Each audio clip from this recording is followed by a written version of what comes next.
Баршаңызға қайырлы күн. Бүгін сіздермен бірге қазақтың ұлттық тағамдарының бірі майсөк жасаудың рецептімен бөлісетін боламын. Ол үшін біз тарыны жақсылап салқын сумен қайта жуып аламыз.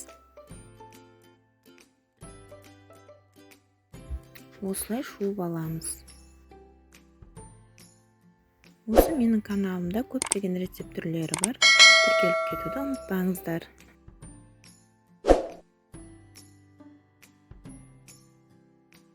Мінекей бірнеше рет жуғаннан соң суымыз тазарды. Енді қайнаған сүтімізді осылай бетпе-бет болғанша үстіне құямыз. Одан соң бетін жауып 20 минутқа қоямыз. Енді сүлгіге осылай жайып шығамыз. Енді сөгімізді 40-45 минутқа осылай кептіріп аламыз.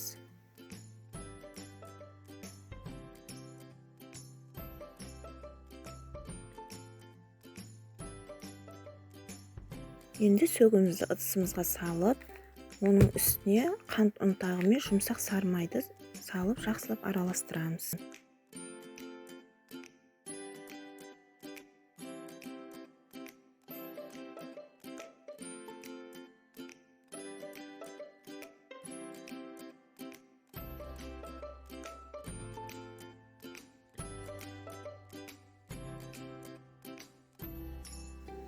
Дайын болған майсөгімізді осылай кесеге салып әдемілеп тәрелкеге қоямыз.